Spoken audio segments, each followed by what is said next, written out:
Okay, guys, here we are. If you remember, there were three questions you were supposed to ask yourself as we went through Hemingway and Fitzgerald. One, who are you? Two, what were you meant to do? And three, what do you want? As we go through Ethan Frome, we need to think about those three questions.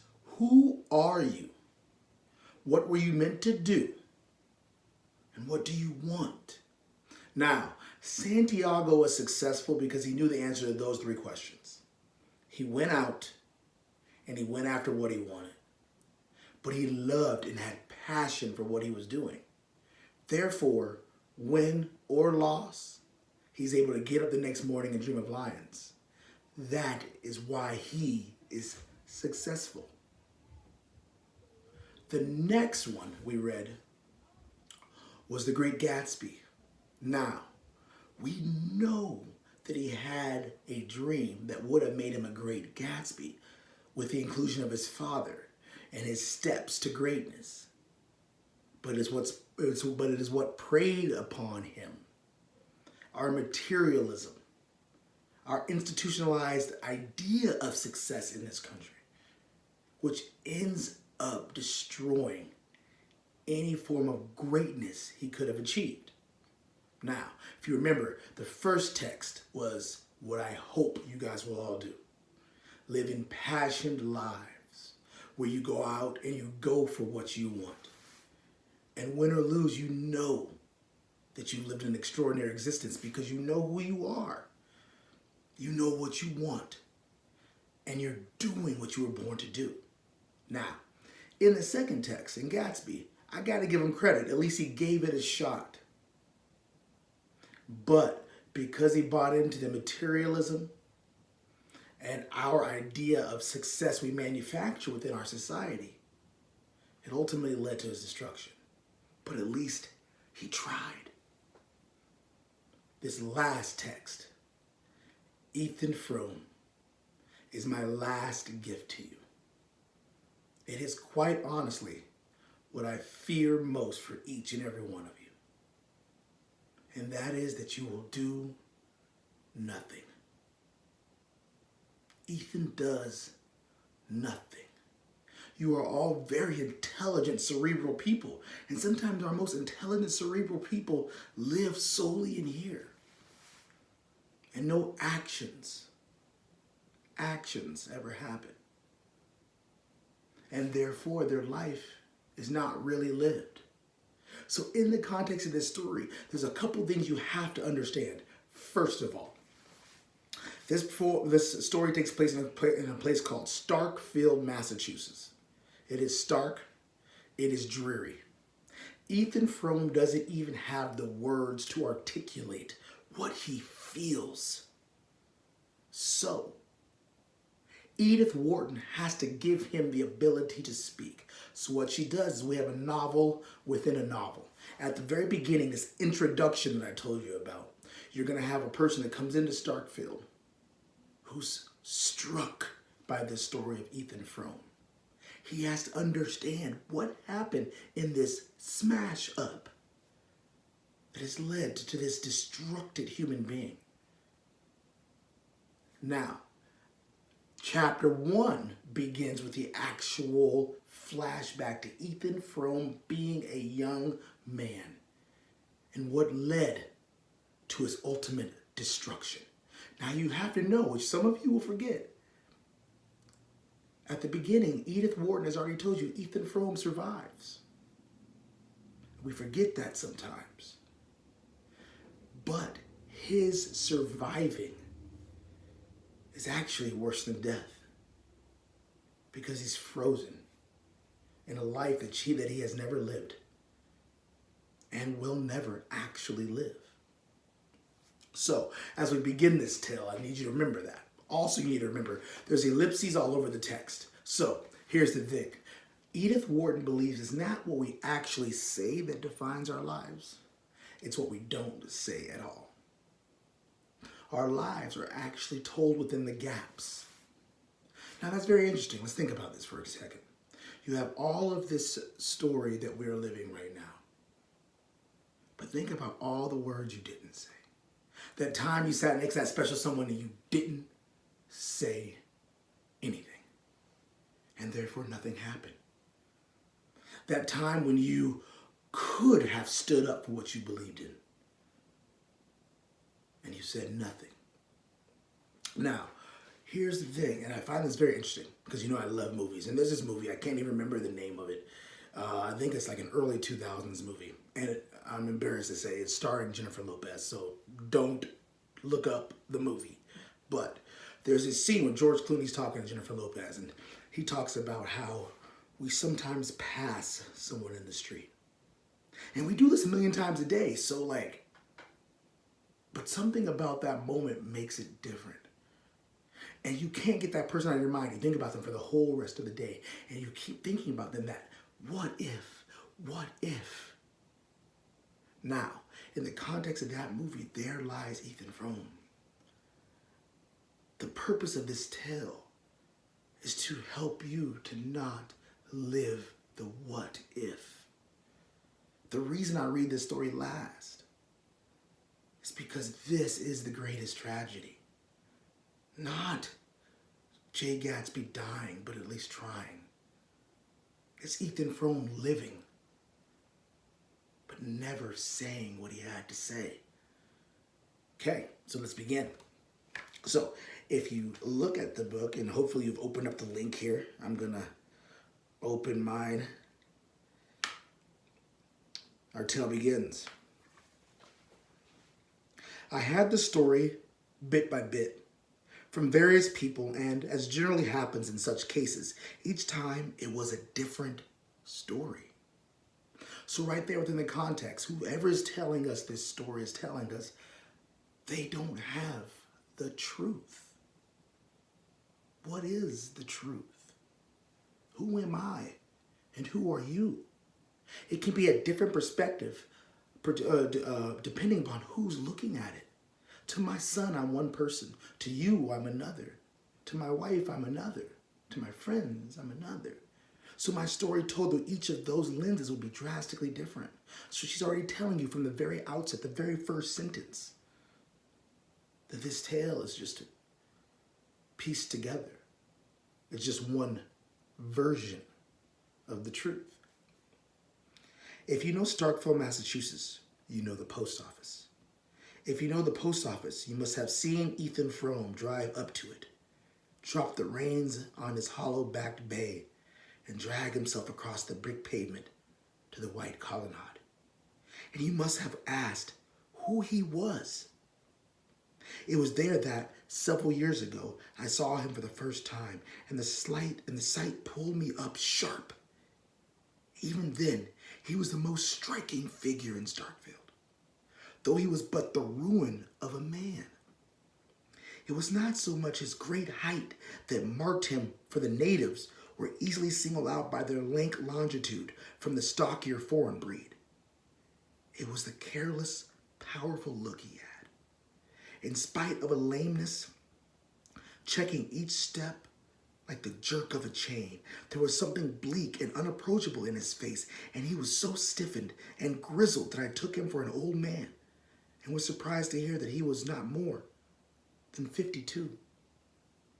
I had this from Harmon Gow, who had driven the stage from Bettsbridge to Starkville in pre-Charlie days and knew the chronicle of all the families on his line. He looked that way ever since he had his smash up. And that was 24 years ago come next February. Harmon threw out between reminiscent pauses. So we know when we flash back to chapter 1, we're going back 24 and some odd years before whatever accident happened. Now, also the way she sets this up, you're struck by Ethan Frome. You are supposed to be wondering who he is. How this person who seems to have this powerful build have something more in him than to be stuck in Starkville, Massachusetts. What has kept him here? Why is our narrator drawn to him? What is it in his story? What is it in his being that is so interesting?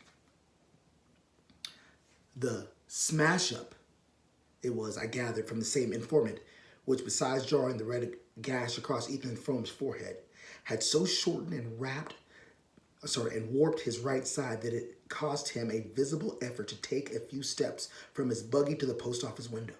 He used to drive in from his farm every day about noon, and as that was my own hour for fetching my mail, I often passed him in the porch or stood beside him while we waited on the motions of the distributing hand behind the grating. I noticed that, though he came so punctually, he seldom received anything but a copy of the Best Bridge Eagle, which he put without a glance into his sagging pocket. At intervals, however, the postmaster would hand him an envelope addressed to Mrs. Zenobia or Miss Zena Frome, and usually bearing conspicuously in the upper left-hand corner the address of some manufacturer of patent medicine and the name of his specific.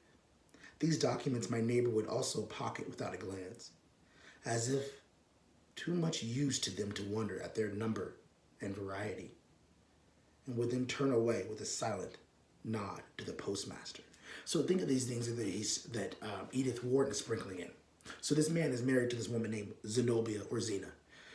Very attractive name. And whoever she is, she's constantly ill. She needs something to help her. There's a sickness there.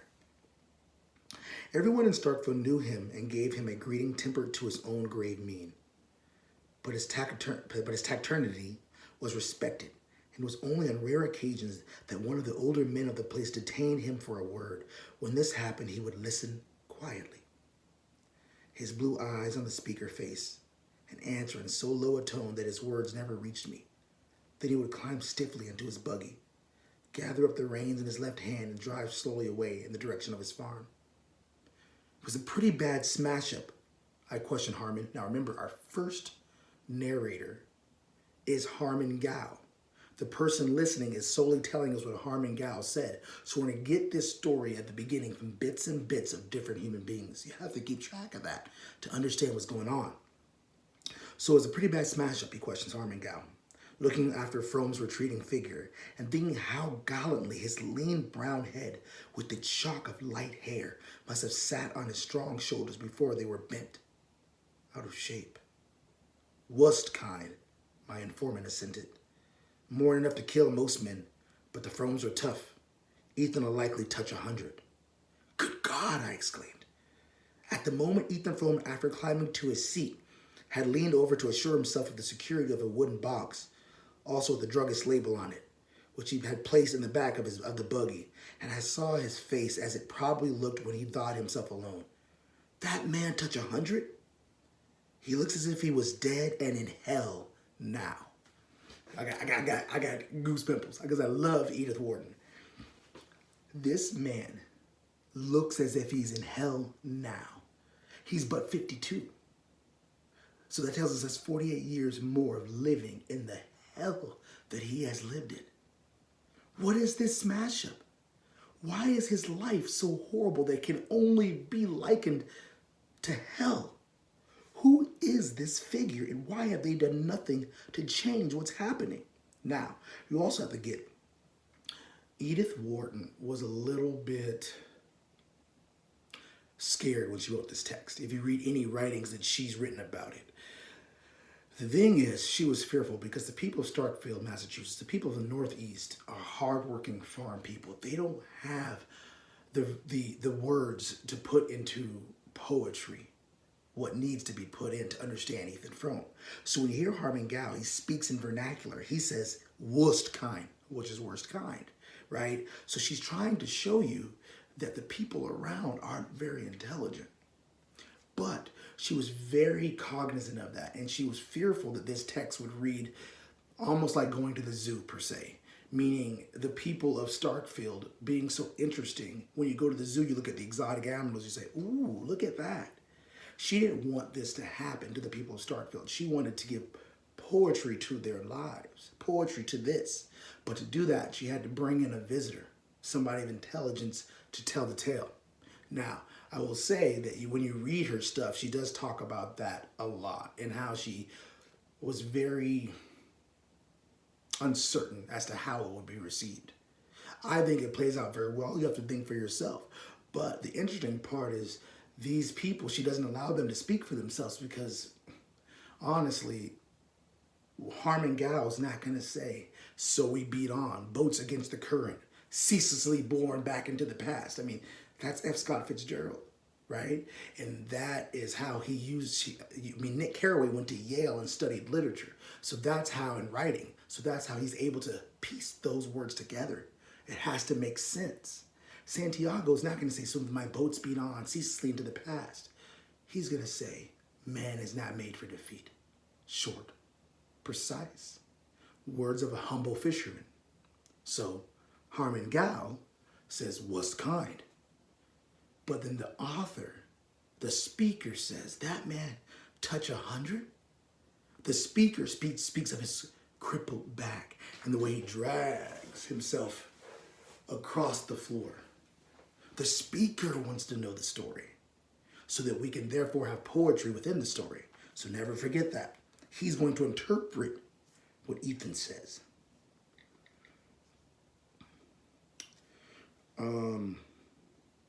Harmon drew a slab of tobacco from his pocket, cut off a wedge and pressed it into the leather pouch of his cheek.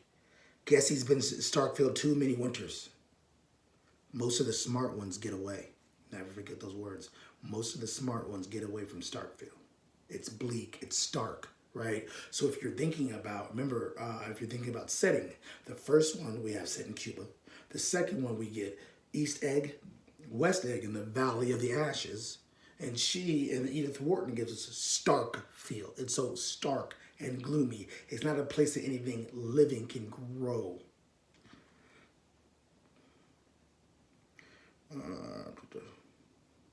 Why didn't he?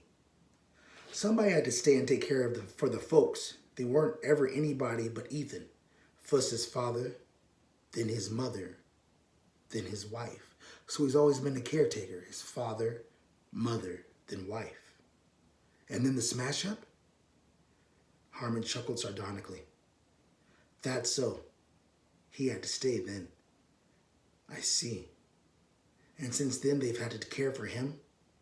Harmon thoughtfully passed his tobacco to the other cheek.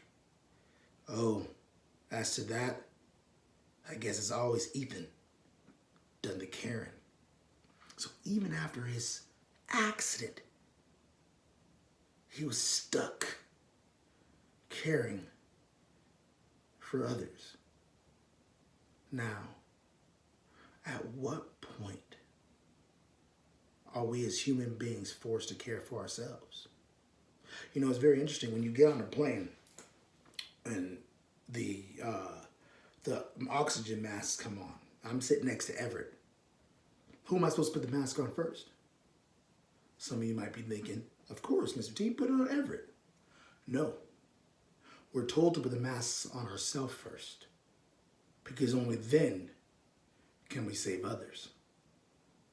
Now, think about Ethan Frome. Is it really giving to sacrifice your existence for others? Is that truly giving? Or is it something else? So, though Harmon Gow developed the tale as far as his mental and moral reach permitted, once again, remember I told you, as far as his mental and moral reach permitted, so now the author has to take an interpretation of what Harmon Gow said and give it to you. There were perceptible gaps between his facts. And I had the sense that the deeper meaning of the story was in the gaps. But one phrase stuck in my memory and served as the nucleus about which I grouped my subsequent inferences. Guess he's been in Starkville too many winters. Man, this story is good. It's the gaps. When Edith Wharton uses those ellipses, she'll trail off. What is in there? What is left unsaid? What is left undone in our lives? So if you scroll down right now as I'm scrolling, where it says 1, that's actually the beginning of chapter 1, the flashback. So you're going to finish off the introduction up to that 1. Now the last sentence of the introduction is, it was that night that I found the clue to Ethan Frome and began to put together this vision of his story. She doesn't say the truth. this vision of his story. So as we go through this, it's going to be very interesting. Some of you guys are going to enjoy Ethan Frome's vision. You're going to be like, I'm on team Ethan. Ethan's telling the truth. Some of you guys are going to look at his poor wife, Zena, and be like, I'm on team Zena. He's painting a picture of her that can't be that bad. She can't be that bad of a wife. Some of you guys will be on team Maddie Silver. We all have things we want.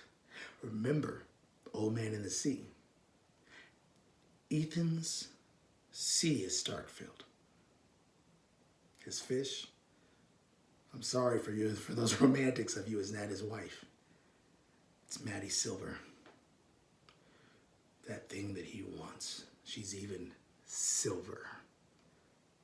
His wife, Zena, what is she? Is she the sharks? Then who is his boy? Who's his manling? Is there one? I hope you guys have enjoyed the beginning here. Get going on the introduction. Stop at, oops, I'm all sorts of, you know me. There it is. Stop at the 1. And there'll be another installment next week. I'm going to figure out some way to quiz you guys. You know, even though, let's be honest, there's no way I can ensure that you're not going to just cheat and share. But, you know, I hope that you still go through this book with me because I am super excited to teach it to you. So excited that I figured out YouTube. All right, guys, take care, and I will talk to you soon. 3 questions. Seniors, who are you? What do you want? And what were you meant to do? Man, I have a lot of gray hairs as I look closely.